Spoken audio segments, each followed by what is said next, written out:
आप सभी का स्वागत है हमारे वीणा क्लासेज में। तो हम राजस्थान की हिस्ट्री जो पढ़ रहे थे, तो हमने लास्ट क्लास में मोकल को पढ़ा था। तो चलिए एक बार हम मोकल का रिवीजन करते हैं। मोकल के पिता का नाम था लाखा, माता का नाम था हंसाबाई। और ये हंसाबाई और चुंडा के बीच में कोई तनातनी हुई थी, इसलिए चुंडा ये मालवा के होशंग शाह के पास चला गया था। लेकिन पहले इस चुंडा को मोकल का संरक्षक भी नियुक्त किया गया था, लेकिन बाद में हंसाबाई ने अपने भाई रणमल को बुलाया और मोकल का सेकंड संरक्षक का वो नियुक्त किया। तो कुंभा ने मोकल ने कोई निर्माण कार्य भी किए थे। एक तो इसने एकलिंग जी मंदिर का परकोटा बनवाया और एक इसने समिदेश्वर मंदिर का पुनर्निर्माण कराया। पहले समिदेश्वर मंदिर को तिरुभुवन नारायण मंदिर कहते थे और इसका निर्माण भोज परमार ने करवाया था। तो चलिए हम आगे कुंभा को पढ़ते हैं। हमने कुंभा के बारे में कुछ पढ़ा भी था। और 1433 में गुजरात के अहमद शाह ने वो चाचा मेरा तथा मेहपा भगवान ने इस मोकल की हत्या कर दी थी, ये राजसमंद के जिलवाड़ा नामक स्थान पर। तो चलिए हम आगे कुंभा को पढ़ते हैं।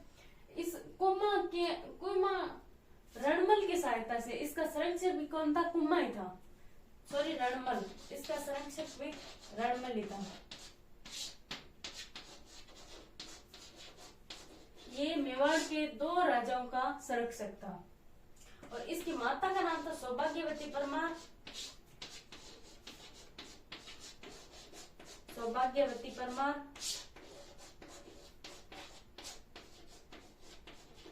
और पिता का नाम हमको पता ही है, मोकल। पिता है मोकल। कुंभा ने रणमल की सहायता से अपने पिता के हत्यारों की हत्या की थी। तो इस पिता के हत्यारों की हत्या की थी तो मेवाड़ में रणमल का प्रभाव बढ़ गया था। हमने कुछ ये समझा भी था कि रणमल का प्रभाव मेवाड़ में बढ़ गया। वह रणमल ने सिसोदिया के नेता राघव देव की हत्या कर दी थी, इसलिए हंसाबाई ने वापिस चुंडा को मालवा से वापस बुलाया। वह चुंडा ने बारमली की सहायता से रणमल की हत्या की थी। तो इसके बाद में हमने पढ़ा था कि चुंडा यानी कुंभा के चाचा थे चुंडा, उसने रणमल को मार के और ये राठौड़ की राजधानी मंडोर पर अधिकार कर लिया था। तो बाद में इसकी संधि भी हुई थी, आवड़ की संधि, जो कि 1453 में हुई थी। और इसकी सीमा है वो सोजतपाली को बनाया गया था। और इसमें कुंभा के बेटे रायमल की शादी जोधा की बेटी सिंगार कंवर के साथ की गई थी। ये भी हमने कुछ फैक्ट पढ़े थे। तो हम अगला एक युद्ध पढ़ते हैं जिसका नाम है, हम अगला युद्ध पढ़ते हैं जो कि कुंभा व महमूद खिलजी के बीच में। इसे हम सारंगपुर का युद्ध कहते हैं। सारंगपुर का युद्ध ये 1453 में हुआ था। इसका एक प्रमुख कारण यही था कि कुंभा जो मोकल के हत्यारे थे ना, उसको महमूद खिलजी ने शरण दी थी और ये मालवा का राजा था। ठीक है, ये मालवा का राजा था। इसने मोकल के हत्यारों को शरण दी थी, इसलिए ये युद्ध हुआ था और कुंभा की यहाँ पे जीत हुई थी। ये भी लिख लीजिए, कुंभा की जीत हुई थी और उसको पराजित किया था। ठीक है, और इसके बाद में कुंभा जीत की याद में एक विजय स्तंभ का निर्माण करता है। कुंभा जीत की याद में विजय स्तंभ का निर्माण करता है। तो ये भी कुछ फैक्ट लिख लीजिए। विजय स्तंभ का निर्माण करवाया। ये सारंगपुर का युद्ध हो गया। सारंगपुर का युद्ध 1453 में हुआ था कुंभा व महमूद खिलजी के बीच। महमूद खिलजी मालवा का राजा था और कारण था कि मोकल के हत्यारों को महमूद खिलजी ने शरण दी थी। और कुंभा जीत की याद में विजय स्तंभ का निर्माण करते हैं। इस विजय स्तंभ के बारे में आगे हम पढ़ेंगे थोड़ी देर बाद में। और कुंभा के और भी कई युद्ध है तो वो भी देखते हैं। महमूद खिलजी की जब हार हो गई तो ये गुजरात के कुतुबुद्दीन शाह से सहायता मांगता है, और इन दोनों के बीच में एक संधि भी होती है जिसे हम चांपानेर की संधि कहते हैं। चांपानेर की संधि, ये आप एक बार थोड़ा दिमाग में रख लेना, और इतना इम्पोर्टेंट नहीं है। ये महमूद खिलजी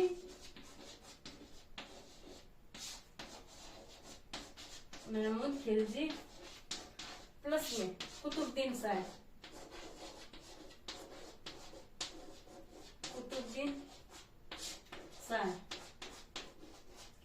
ये मालवा का राजा है,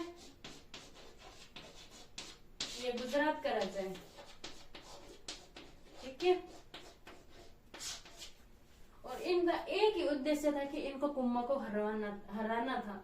तो ये चांपानेर की संधि हो गई, ये हुई थी आपके 1456 ईस्वी में, ठीक है। इसका एक ही उद्देश्य था कि कुम्मा को हराना। तो चलिए, इन दोनों के पक्ष में एक युद्ध भी होता है जिसे हम बदनौर का युद्ध कहते हैं। बदनौर का युद्ध इस संधि के जस्ट अगले ही साल में, ये 1456 में था, इसके बाद में 1457 में। इसमें कुम्मा के विरोधी कौन थे? यही महमूद खिलजी व कुतुबुद्दीन शाह है। महमूद खिलजी व कुतुबुद्दीन शाह, खिलजी प्लस में कुतुबुद्दीन शाह। लेकिन बदनौर के युद्ध में भी कुम्मा की जीत हो जाती है, इसकी जीत हो जाती है। कुम्मा ने मालवा व गुजरात की संयुक्त सेना को हरा दिया था। तो ये 2-3 फैक्ट है, ये याद रखना। इसके बारे में अगला पढ़ते हैं।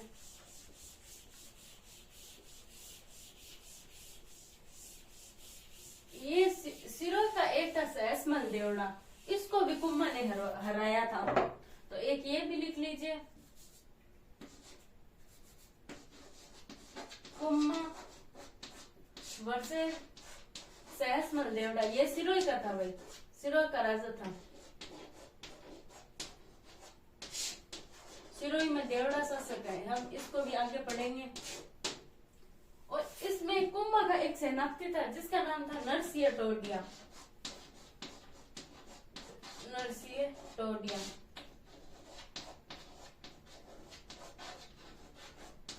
इसमें भी कुम्मा की जीत होती है।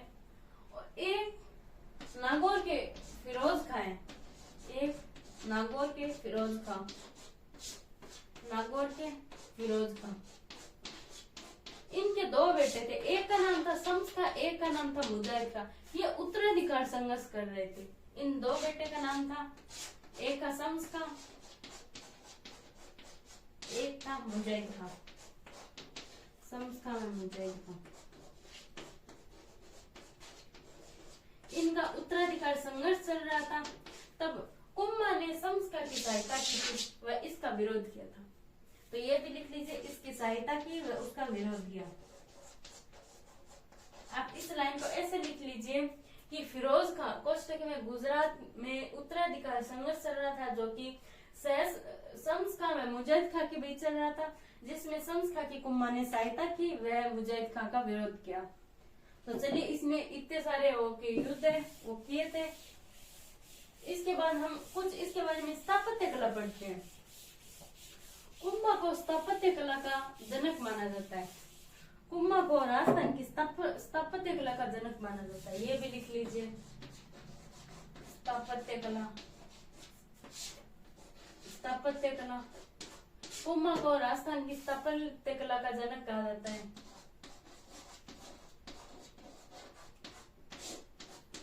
स्थापत्य कला का जनक। अब हम एक बार विजय स्तंभ के बारे में थोड़ा पढ़ते हैं। तो चलिए, विजय स्तंभ। इस विजय स्तंभ के अन्य नाम है, विजय स्तंभ है, कीर्ति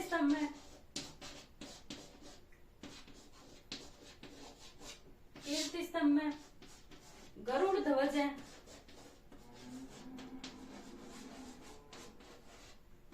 विष्णु ध्वज है,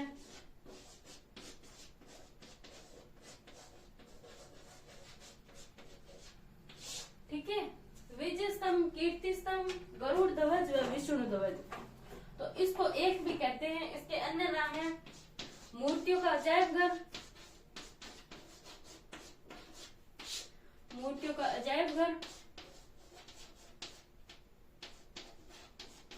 अजायब घर व भारतीय मूर्तिकला का विश्वकोश, भारतीय मूर्तिकला का विश्वकोश।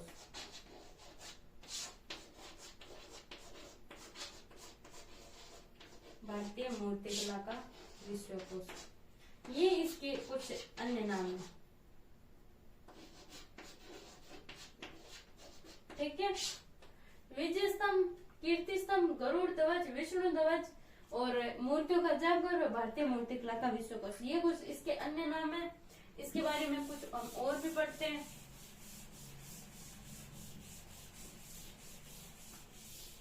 विजय स्तंभ ना, ये इसकी लंबाई है, इसकी लंबाई 122 मीटर है, व इसकी चौड़ाई है वो 30 मीटर है। ठीक है, और ये 9 मंजिल की एक इमारत है, 9 मंजिल की एक इमारत है। इसकी 8वीं मंजिल में कोई मूर्ति नहीं है, 8वीं मंजिल में कोई मूर्ति नहीं है, 8वीं मंजिल में कोई मूर्ति नहीं, कोई मूर्ति नहीं। ठीक है, और तीसरी मंजिल में तीसरी मंजिल में अरबी भाषा में 9 बार अल्लाह नाम लिखा हुआ है, ये भी लिख लीजिए। तीसरी मंजिल में अरबी भाषा में 9 बार अल्लाह नाम का उल्लेख मिलता है।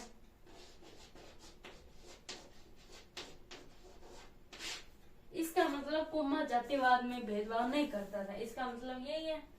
तीसरी मंजिल में अरबी भाषा में 9 बार अल्लाह नाम लिखा है। वह पांचवी मंजिल में इस विजय स्तंभ के जो वास्तुकार है उसका नाम मिलता है। इस 5वीं मंजिल में वास्तुकार है जिसका नाम है जेता, कुंजा, कोमा, वनापा, ये 4 हैं वो इसके वास्तुकार हैं। और इस विजय स्तंभ के जो कीर्ति स्तंभ के जो प्रशस्ति लिखी थी ना, प्रशस्ति लिखने वाले का नाम था अत्रि व महेश। ये दोनों बाप और बेटे थे, इसका नाम था अत्रि व महेश। ये महेश बेटा था और अत्रि जो उसकी बाप था। ठीक है, और कर्नल जेम्स टॉड ने इसकी तुलना कुतुब मीनार से की है। वह एक रोम का कवि है जिसका नाम है फर्ग्यूसन। फर्ग्यूसन ने रोम के टार्जन टावर से इसकी तुलना की है, वो भी लिखते हैं। चलिए जेम्स टॉड ने इसकी तुलना कुतुब मीनार से की। जेम्स टॉड ने इसकी तुलना कुतुब मीनार से की।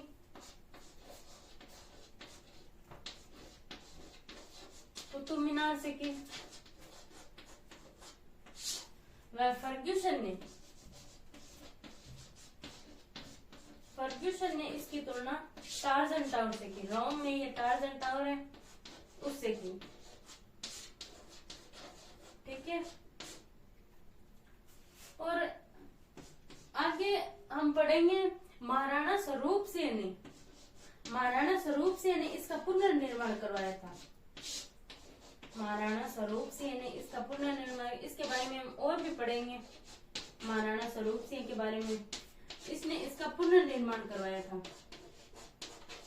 ठीक है, और ये फर्स्ट इमारत है जिस पर राजस्थान डाक टिकट जारी किया गया है। ये भी लिख लीजिए, ये फर्स्ट इमारत है जिस पर डाक टिकट जारी हुआ है। डाक टिकट जारी हुआ है। और ये विजय स्तंभ कई लोगों भी इसका राजस्थान पुलिस का है, और ये वीर सावरकर का एक गठन था, अभिनव सावरकर, उसका भी है। चलिए हम इसके बारे में रिवीजन करते हैं। ये विजय स्तंभ है, इसके अन्य नाम है कीर्ति स्तंभ, गरुड़ ध्वज, विष्णु ध्वज, भारतीय मूर्तिकला का मूर्तिकला का अजायबघर व भारतीय मूर्तिकला का विश्वकोश, ये इसके अन्य नाम है। ये 9 मंजिल की एक इमारत है। इसकी 8वीं मंजिल में कोई मूर्ति नहीं है। वह 3री मंजिल में अरबी भाषा में 9 बार अल्लाह नाम लिखा हुआ है। वह 5वीं मंजिल में वास्तुसार जेता पुंजा पोमानापा का नाम है। और इसके इस कीर्ति स्तंभ प्रशस्ति के लेखक है जो कि अत्रि व महेश है। और जेम्स टॉड ने इसकी तुलना कुतुब मीनार से की। वह फर्ग्यूसन ने इसकी तुलना टार्जन टावर से की। और महाराणा सांगा ने इसका पुनर्निर्माण करवाया था। और ये फर्स्ट इमारत है जिस पर डाक टिकट जारी हुआ है। ठीक है, और ये आपके विजय स्तंभ हो गए पूरा। एक बार कुंभा ने एक इतिहासकार है जिसका नाम है कविराजा श्यामलदास। इसकी एक पुस्तक है जिसका नाम है वीर विनोद। वीर विनोद में कविराजा श्यामलदास जी ने वीर विनोद में कहा है कि कुंभा ने 84 किलो में से 32 किलो का निर्माण करवाया था। ये लाइन आप लिख लीजिए। कविराजा श्यामलदास की वीर विनोद के अनुसार कुंभा ने 84 किलो में से 32 किलो का निर्माण करवाया था। तो चलिए हम इनके और भी कई किले हैं उसके बारे में हम कल पढ़ेंगे। आप इसका एक बार रिवीजन करना। आपको वीडियो पसंद आए तो लाइक कीजिए और सब्सक्राइब कीजिए। Thank you.